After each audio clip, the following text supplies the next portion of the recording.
I'm going to put out a disclaimer because what I'm going to say in this video is probably going to piss a lot of you off. If you're not in the state of mind right now to hear a little bit of tough love, then it's best you just don't watch it because you're just going to get upset for nothing. Drop the act of the tough guy attitude. The attitude and the philosophy that is portraying that this exterior armor of muscle, of this very primitive version of what masculine is, that feeling emotions are feminine,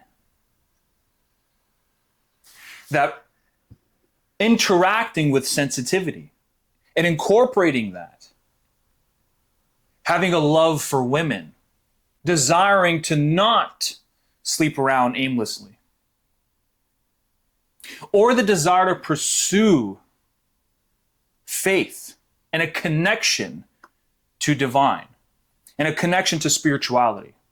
And those that want to adopt the approach that all that is useless and all that is stupid, it's time you pause and stop acting like an arrogant prick. And the reason why I'm talking like this today, because if you've been watching my videos for a while, I don't really speak like this. I don't really ever, I don't talk this way. But what kind of example would I be in the sovereign approach, which says you have to integrate all aspects of yourself? There is the aspect of me that is endlessly patient and understanding and forgiving. But there's also an aspect of myself that is angry and frustrated and sick and tired of that attitude. It genuinely pisses me off. And I'll tell you something. I've been around that type of masculine for a very long time. I'm in a combat sport. I've been in Brazilian Jiu-Jitsu for 14 years. I've competed at a high level for 6 of those years. I've seen all types of dudes. I've seen the super tough guys who always try to act like they're so much better than everybody else because they're so callous. And I've also met the absolute wimps who never dare to even show teeth to anybody, therefore never even actually revealing themselves to the world and seeing what they're made of. I've seen both extremes and I've been both extremes. So I'm speaking from that level of experience. And that's what all these videos are. They are speaking from both levels of experience. I have been the loser, the one who's laughed at, the girls never wanted, who was told he was going to be a garbage man when he grew up. Not that there's anything wrong with that job anyway, it pays really well. But I've also been the one who dominates everybody. I physically can beat a lot of men easily. The toughest guys, the toughest character portrayals that I've ever met are the ones who quit the fastest. They crack. They crack so quick. And what I've come to realize is these are not your only 2 options. And until you wake up and realize that it's a core wound that you are running from, and until you actually address it, you're going to keep pursuing this facade. And every time I see it, I notice it right away. For some people, they get intimidated by it, but I'm not scared of men. And so when I see it, it is so painfully obvious to me. And the only thing I wish to do is to quite literally grab them and just smash them, just so that momentarily they can break out of it, break out of the illusion and realize that there is a wound that they have. It's either they feel they don't matter, they feel they're not seen for who they are, or they have no agency over their life. If a man doesn't feel like he matters, then he will go into multiple directions. One direction will be that he will retreat from life. He'll stop trying and stop caring about anything. Because what does it matter? I'm not worth anything. Or from that same wound, they will go into exterior motivation. They'll use the anger and frustration to then build something, build up their muscles, build up a very callous and masochistic attitude.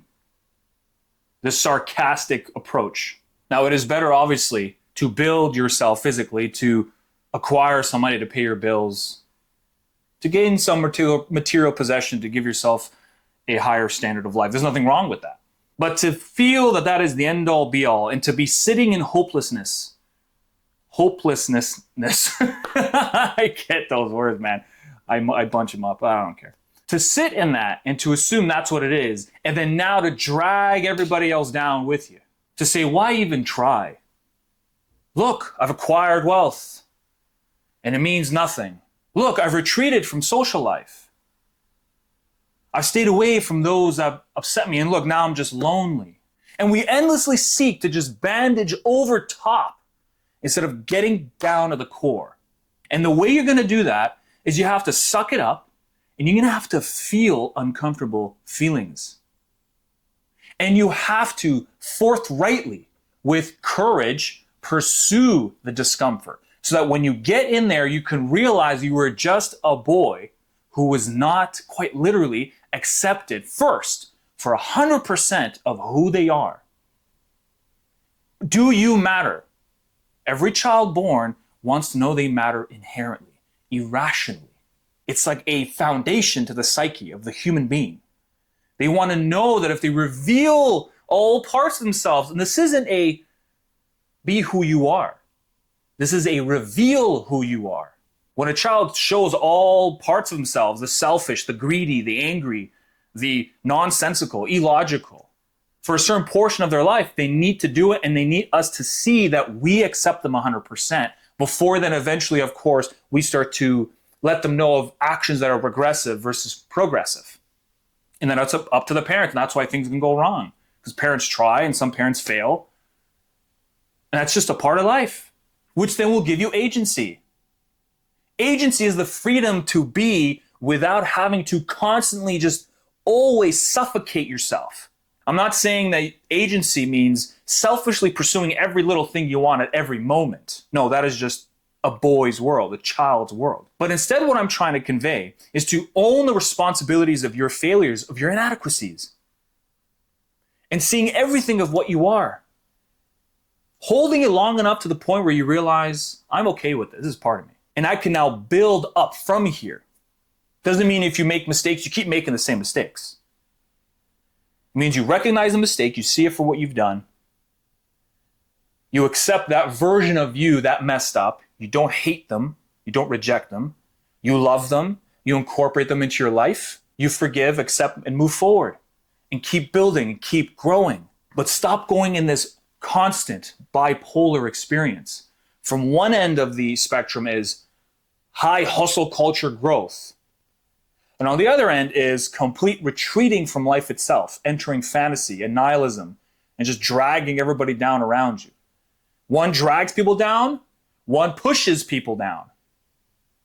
It's the same thing, just in an inverted way. There's a middle approach, the sovereign approach. That's what I name it, but hey, that's just for branding. It's a way for me to stick out a little bit differently. But name it whatever you want. But you can incorporate both.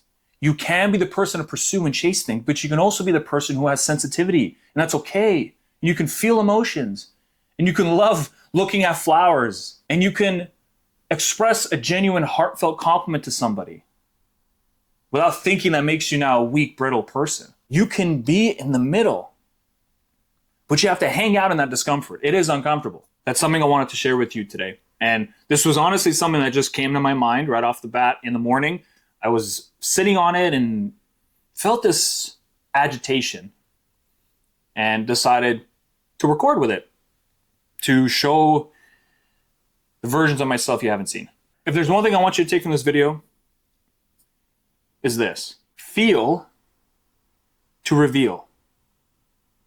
Feel all your emotions. Be brave enough to feel them so that you can actually see yourself for the first time in its purest form. Reveal to be truly free. You don't need to restrict yourself anymore. And you can be what you want to become. But only once you've seen everything of who you are. Thank you very much. And I'll see you gentlemen on the next video.